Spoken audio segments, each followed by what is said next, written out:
You are listening to the Firecracker podcast with Tony Rico.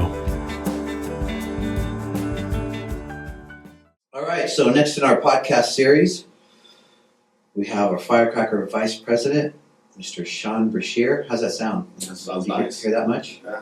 Make fun of a little bit with it, yeah. But it's all positive. Well, I want to get to that too, because the either misconception or perception of people, I've been able to experience some fun perceptions of myself, and then I think you're getting a little bit of it nowadays. But really wanted to capture a conversation with you, and because this whole point is to continue. I would say we have about 6 to 10 listeners, maybe something like that. But anybody that really wants to invest in the secret of the success, our responsibility is to feed them in different portions. So small little segments. These are really designed for the car ride and different things like that. And we always ask people, look, listen to some of this for information, but if it doesn't register with you, if it's not entertaining, turn it off.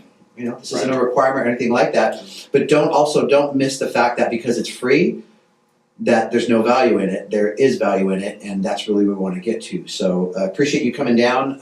Anytime someone's here in the daytime hours, because you, like a lot of other coaches, work for a living and do a lot of other things. But we're also trying to change that a little bit too, Sean, because I think that in today's business softball world, the responsibilities upon coaches is greater than ever before. And so the importance of understanding what goes into being successful is extremely important. And so, we're trying to make this a rounded out culture to where obviously the families and players are getting what they need because we're of service to them.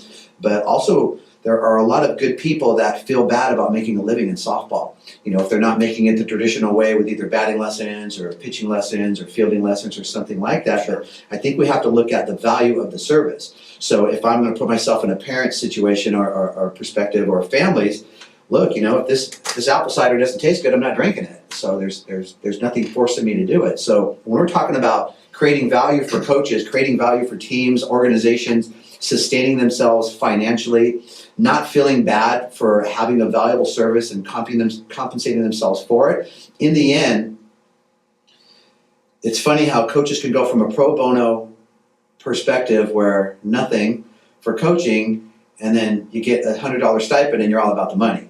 So there's not a lot of room in that middle, but that's just kind of a perception that I feel like, and I'm really, when I say this, I'm so proud to work with you and so proud to work with a group of people that we have, and the amount of coaches that we've had in the organization for quite a few years now, that we're all building templates, we're all building something that hopefully we can leave behind, and then the next generation of coaches doesn't have such a mess to deal with. So I think that's really important. But so to get to you, and I want to let's go back to the beginning.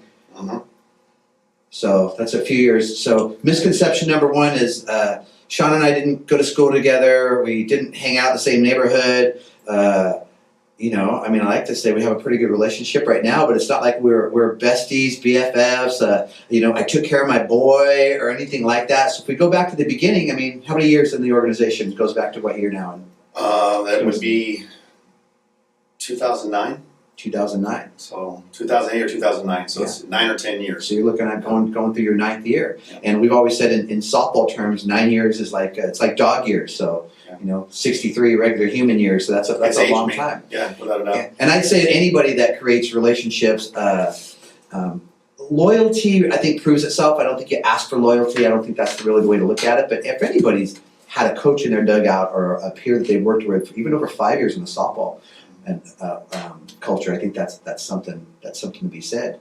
So, what do you remember about getting started with the Firecrackers? I think I'd even have to, Yeah, actually, Who did this to you? Leah Ruiz played for Georgia, went to San Diego State. She was real good friends with my oldest daughter, Vanessa, who left softball and went to soccer, and so they knew each other. So then when Amanda started playing, I first was crunch the first 2 years in tens, and we had a really good nucleus of coming out of Chino, some kids that are all playing in college now, which is why Chino High did well as well, going into high school stuff. But we had a successful team. But Braden, I'd met Steve Braden, talked to him, great guy, and started the Crunch organization. He lived in Chino, which is where I'm from, and he's a really good guy. But he was phasing out, so there wasn't a gold, or there wasn't a place for me to learn what it is I wanted to learn in order to not only have a good team that year, but to project forward as to what I could provide to all these kids, right? To be able to help them get a scholarship or to, be a championship level team or whatever that might be back in those days. And so I talked to Rafael Ruiz, who coached a little bit with George. I'm sure you remember Rafael. I think Leah did with you. Yeah, absolutely. Yeah. Great family, So, great family. middle infielder. I still talk to them periodically. They still live in Chino, and he's coaching. Actually his son Isaac now on a baseball team and travel baseball. But he's like, hey, go meet Tony, and I came down here for one of Leah's things with Amanda, and we watched Leah hit, and you let me there, like sit in a chair for about 30 minutes before you even spoke to me. And I'm thinking, okay, what is this all about? What the hell's going on here? And then finally you came over, you sat next to me, and then you said, I got one question for you, and I'll never forget that. And you said, who's the captain of your ship? And I said, me. And then you asked Amanda if this was like Disneyland for her.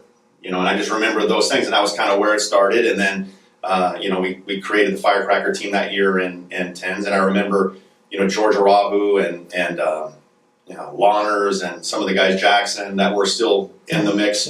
And here in first coaches meetings with about half a dozen, 7, 8 of us in that, which was really cool. So much information to learn, and I'm just a young guy wanting to, wanted to kick everybody's ass. Sure. At that point, it's just like I want to prove that I know what I'm doing and that our kids know how to play and that we can win games. It's always fun for me to hear the first experiences someone has either in the warehouse or coming back, and it's not, I apologize that it wasn't a lasting impression upon myself and how the things initiate, but that's a kind of a common thing because, you're not a guy that's gonna suck up to get where you need to be. You're not a guy that's a sidekick. You're not a guy that is looking for someone to pull you along. You were smart enough to know that you needed more than what you have, kind of, sensing. I think we all kind of sensed what was going to happen. So, and I'm saying that because I wouldn't see Sean as a guy walking in here going, hey, can you help me out? But kind of walking in there with his own kind of swag, his own kind of confidence. And I would be, it's not skeptical or pessimistic, but I tell people, don't believe anything. Don't feel good. If it doesn't feel good, don't say it does. So we're not here to sell anybody anything. Right. And so you walk in with your own confidence. If there would have been, and I'll just say it, if there was bullshit flying around here, you wouldn't have lasted very long. Yep. And Sean, you having your own presence, and so for me recognizing that, so probably even the way that I approached you, got a certain posture about you. So who is the captain of your ship? And I think that's very important. Hopefully we touch back upon that about the responsibilities of each coach to be that pilot of their own plane, to ultimately know that responsibility and that persona. If it's not natural, it might be more natural for you, might be more natural for me, but it's something that people can learn because that's how you manage your people. And to go back into the number one reason for failure in what we're doing with this structure and trying to expand and help people develop their operations, it's an inability to manage people. So you come in and you kind of saw what was going on, and there's confidence, there's some, I don't know, to so many people it's like you have to be here, right? How do you describe what goes on in the warehouse? But then we can talk about right now about it's a culture. If you realize it now, I was pulling you into a culture. It wasn't a hard good that I was trying to sell you. It wasn't selling you a Firecracker hat. It wasn't this set of lessons to develop your team or anything. It was really come in and feel what we're doing because that's really the core basis. And so we go back that long, and when I talk about, I use the term Vegas odds makers. Well, you've got a little experience in Vegas, so a little, and so you like to play a little bit. And so the reality is, when somebody's giving you odds, that is based on just information on whether I make money or not. Sure. It's not what I want to happen. It's not what I feel with my heart. It's like, do I make this choice or this choice based on, am I going to get this return? And so, I love this part of this part of the story of our relationship because I didn't give you odds that you were going to stick around. Only because if I have a younger person in here, younger than I am, I was usually one of the younger ones, and that's kind of changed now. But somebody that has their own confidence a lot of times, and I look at my own self, was I really open to information? Was I really open to guidance? Was I really open? And look, you were not in your 20s, but you were in your 30s when we did this. And so I just realized from my own point of view and my own growing up, how much does somebody even really want to? I'm not going to force anything on anybody. So the term big shot or I don't know. I want to get to a point when Mark Thornburg and Roman kind of joined in and kind of came in too. But the first few years, I didn't give it odds that this was going to be a place that you were going to want to remain to be a part of, that sooner or later you're going to want to be on your own and kind of blaze your own trail. And we'll get back to, I think, some of the reasons why I think that didn't materialize that direction, because I want everyone to prosper in this. So that's initially how we started, and then your association with Roman, Mark started soon after that. Was the first two guys in the organization you? Well, it's funny because actually Quarles, he had called me after I had come over, and he'd asked basically how it happened. I said, well, I went down, I talked to Tony, had a good conversation, and then Sean and them kind of came in, and I think so Roman and Mark were Roman already Sean. with Sean Right, Quarles. they knew Sean. So it's just Sean and Joey Quarles of they Ohana kind of Tigers introduced now. them, exactly. So, and then that first couple of years, I knew Mark and Roman a little bit. You know, obviously the years when you're like a year ahead or a year behind someone, that's kind of like your generational group of people. You know, so I'd say it was probably about after second year 14, so about 3 years in, and that put them into 12s. And they were really showing themselves to do some things, have good teams and win, and some really talented players that are, you know, now playing, you know, I shoot 18 gold now, right? So, you know, I kind of got to meet them, and that's when you know, spoke to me in regards to possibly, you know, starting to build a relationship with them, which has been, you know, I think really valuable for the whole organization, because it's really helped with kind of growing the developmental side of it. Well, that growth and development in the 8 and 9 years has been amazing, because there's certain things that have to go into it. And again, another purpose of these conversations, because it's such a negative return for so many people. They repeat the same experience, frustrated at the end of the years, losing players, or players choosing to leave, you know, so many different things, but this constant growth and the cycle that you guys had. So to go back to where I didn't give you guys as a group odds, and to be honest with you, I mean, to quickly mention Sean and Joey Quarles, you know, that was a situation again. I just really felt like I was sensing something that needed to be on its own. And so we dissolved that partnership, and, you know, they're running their own organization right now, and I hope they're fulfilled doing it. And now they get to deal with all of the things that you do, because we're all kind of building our own thing. We kind of have sub-compartments here of ownership and kind of, I wouldn't call it franchise or anything, but a certain ownership that you have now in your operations, which is very independent, and I'd love to see that. And we'll get back to a little bit more, but that's been fun to watch. But, you know, the first few, so to let the coaches know, you think you know when you first start, you're very confident in what you do. And then I would say more, I don't know why I think of Roman and Mark coming in here the first 5 times they come in the office, like, what are we in trouble for now? Or, you know, and it wasn't, and me developing my skills at that point was I'm addressing things that needed to be addressed. So yeah, there wasn't a lot of check-ins originally and say, hey, how are things going? Here's what you're doing, great, and boom, boom, boom. It's like, look, man, I just got this email on this, we just got this phone call from that, boom, boom, boom, kind of slapped people around. So this became like the principal's office. Right. Only because in the end, I'm learning how to be a guy that knew how to score touchdowns, lead the team, be on the field, be on the dugout, do things. But that persona doesn't always work in business.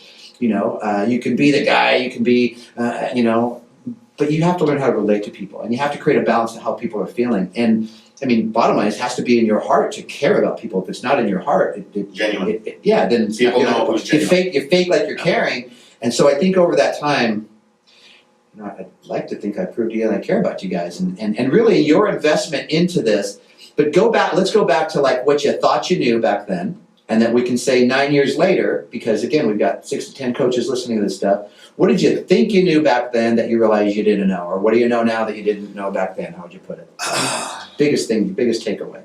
Biggest takeaway? Well, I think, you know, the value of the relationship, and you know, kind of even like Megan Riono committing to Columbia 2 days ago. You know, I mean, I still might, you know, get goosebumps, hair raised up on my arms just because of the relationship side of her development as a player, as a person, with that family. All of that is, you know, when I first came in, I was going to win.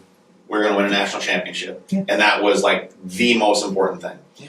And then you win one, and even through winning one, probably that summer might have been the most, you know, I'm trying to think of the right word, bombastic or chaotic summer that I had, and we won a national championship. And I remember just thinking, going like, is this supposed to feel like this? What's the payoff? Like what the hell, you know? And so now, having gone through different journeys, and you know, having had good years, you know, top 5 or 3 or whatever it may be, and knowing what that value of the relationship to all of that meant, And that, I think, without a doubt, is what I've learned more from you and the organization than anything is the softball is the softball, and we teach it, and it's what brings us all together. But it's the value of the relationships and the development of the player and all that matters. And it goes back again to genuine. As I feel like the players know that I genuinely care about their well-being. I want them to be happy. I want them to be healthy. I want them to be successful. Of course, I want them to get a hit. Of course, I want them to get but now that becomes the opposite end that you're working from. Correct. And it's really, if there's one big takeaway from this conversation, it's that we have to have some success to create some leverage. That leverage can be politically, that leverage can be in so many different ways. Influence, I mean, we're a strong influencer in the softball culture, but you have to have some success. We also have to have money to sustain ourselves in society. But something that I think that we've been able to experience here is that when you work from success monetarily or championships or that product end of it, and you don't go back to why you're doing something, you've really, really missed it. And so, Juliana just gave me a TED Talks little clip on a guy talking about the importance of understanding why certain leaders lead and how they lead and how they inspire. And it all starts from why they're doing what they're doing. And so the winning becomes a byproduct of why we're doing things. The financial success becomes a byproduct of why we're doing things.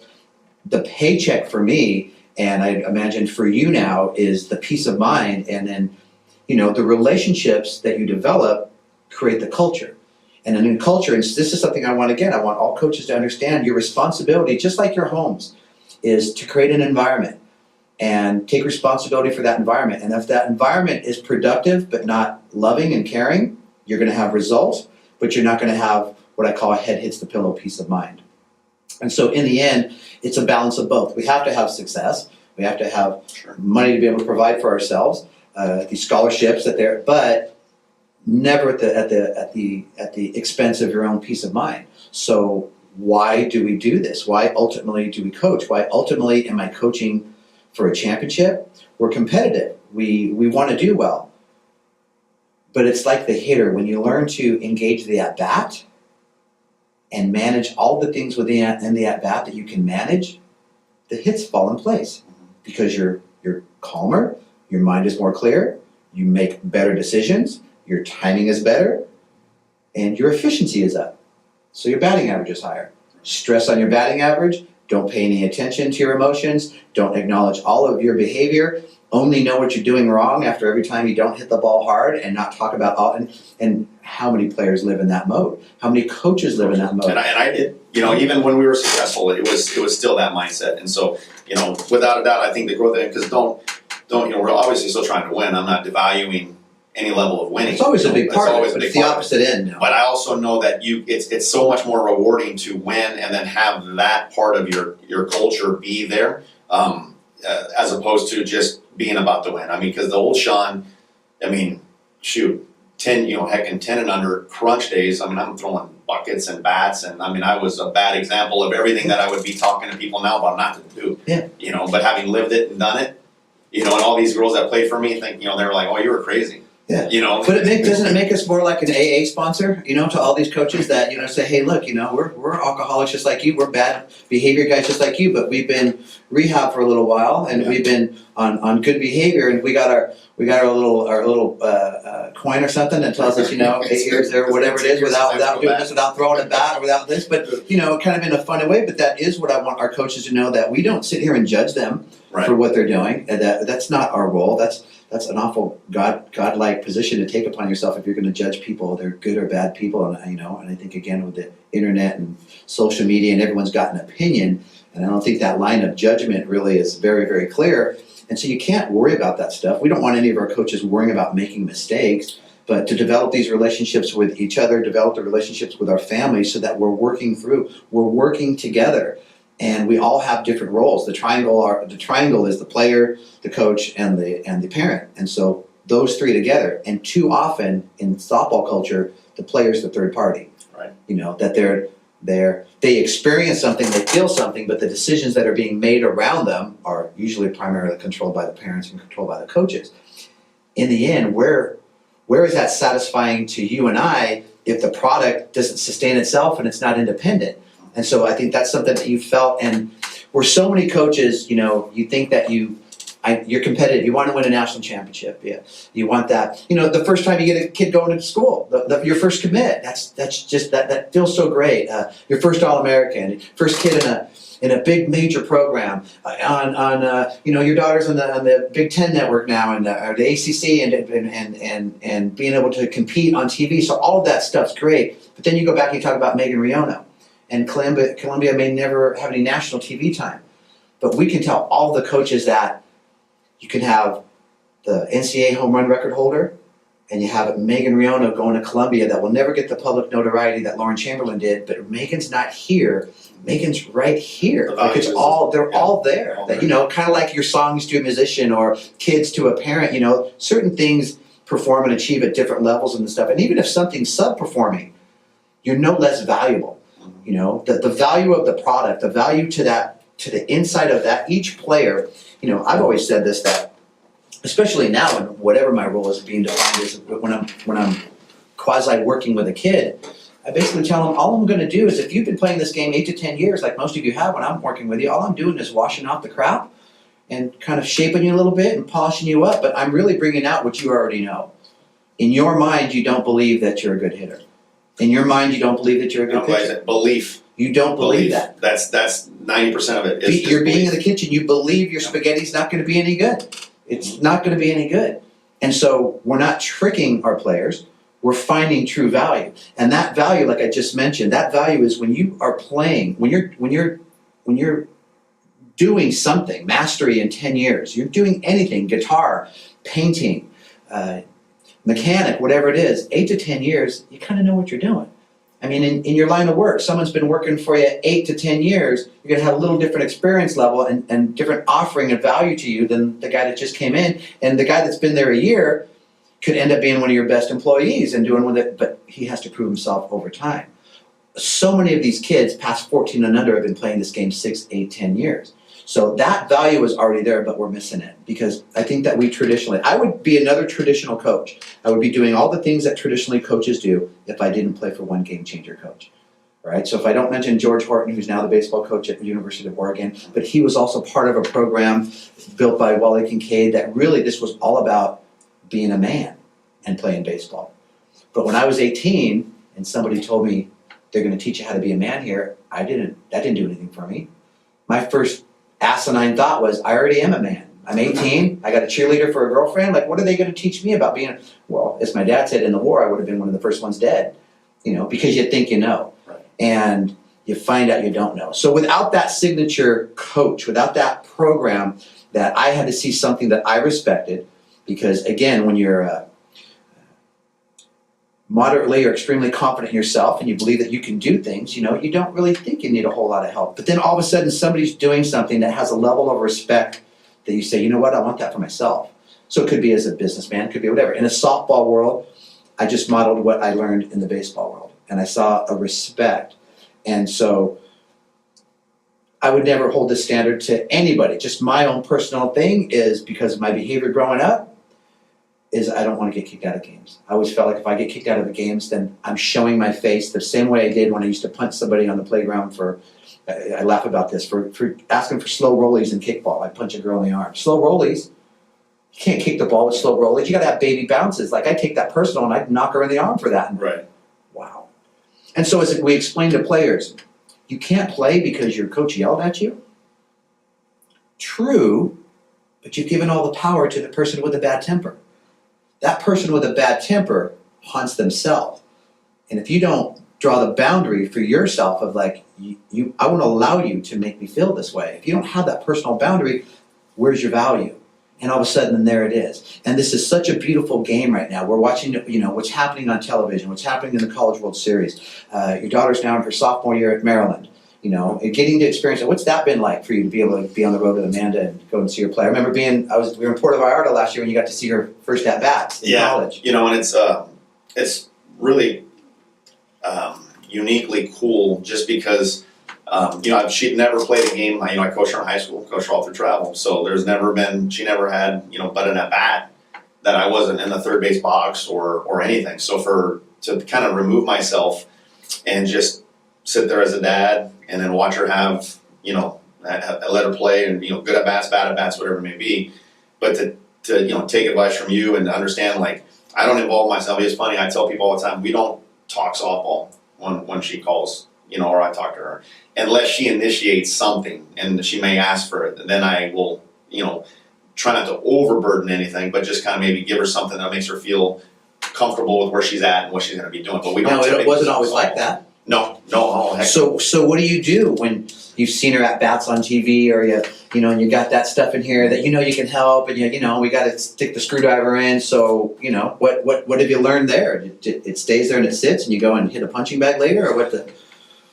Because it's better for your relationship to not be about your therapy. And correct. And here's going back to what you talked about as far as belief, and that is one of the things that's big for me is ownership to self for these players, and for Amanda in particular, as my own daughter, is for her to be able to have an identity of who she is as a person, as a player, and to be able to kind of figure these things out on her own. And even for me, if Amanda was to walk into this room, I would want, as a father, you to be impressed with what she was as a person way before you said, oh, you had a good batting average, right? So, and to me, that kind of works its way to the positive in regards to her as a player, because she has that strong belief within herself to be able to, maybe have a bad at bat or two or a bad series, or face Betsa for 3 games and not do so well, and know how to handle it and get back that next at bat or the next series. But it's hard because, of course, as a coach and as a person who thinks he has answers, I do fight wanting to get the answer. But that's it's something that's great to talk about, because how many dads relate to that? And how many dads but ultimately, what is the most important thing to you? So at those times when you do watch when your daughter was younger and you just notice she's sleeping, you realize how beautiful she is, and all these things. And then when we're in our competitive mindset, and your daughters are the same way, they're pissed off when they strike out. They're not happy with a 1 for 6. But when that competitive side owns the mindset, then it tends to define you by your wins and losses, define you by your batting average, and that's really the opposite ass end. That in reality, when you truly understand the professional part of your craft, those are always results that we're being judged by, but never what you define yourself by. And the more you define yourself by, the overused term controllables, but those things that you can't, the more often things just kind of fall in place. I don't know. I mean, you believe in the power of karma a little more since you've been coaching, and and kind of your path here, and what you put out is what you give in, and corny kumbaya yada yada. But deny the truth of it, and it's there. And so that part of watching your relationship with Amanda, not that I ever saw a really destructive side, I just know how it is, because I've done that for. Yeah, we had car rides. You've been here in the early stages of the seminars where I get a whole warehouse full of people, and the first 20 minutes I think I'm slapping dads around talking about the long car ride home, and and that's because I get very, very protective of that hurt that I know that a young woman feels. Now, in one sense, we are trying to help people understand that, look, don't ever tell your daughter she's a disappointment. Do not ever, my advice to you, ever say to her, you're a disappointment. You can say the situation was disappointing, the outcome was disappointing, but never define her. And because when you're saying that, you're not really meaning what you're saying, but that word, I think more than any other word will cut through her heart more than anything else, and that you feel inadequate. And now that's the opposite of value. So you really have to differentiate kind of what mind is kind of working, because as you were talking a couple of minutes ago, is when we enjoy our time together, when we have developed that bigger picture sense of things, and we have that foundation, so she ultimately knows how you're going to feel. Your team knows how you feel about them. They know that you care about them. Well, I wish I could tell everybody that to be a winner and to do things in the dugout other people don't do, that you're always a nice guy, but that's not the case either. When we are leading people, there are only a couple of coaches that I can think of that don't become at some point, I call it your ass hat, put your ass hat on or whatever. It's because bottom line is we're scoring touchdowns. We're going to score this run. We're going to manage this inning. And it's not about where you're at emotionally right now. It's about somebody in charge. So the captain of the ship doing what they're doing. But then the reality is, look, people, there's still a yin and a yang. There's a good and a bad. You know, there's emotionally unstable people out there. There's predators out there. So the best thing we can do is develop a sense of balance of what we're dealing with, but know that at some point you're not going to invade me. You know, you and I have a natural sense of confidence that's really hard to shake. But we also know that not everybody has that. And so how can we, as two confident people and successful, be able to show people that we're not separated from them, talking a little bit like with Juliana right now, not being their boss, but being someone that's responsible for their experience. So leader, well, we're leading, that's our role, and there are responsibilities that come with it, but really it's to humanize ourselves and to be on the same level with everyone. So if we're talking like we're above, or we're talking like we're better, that's this elitist thing that eventually everyone's just waiting for you to fall.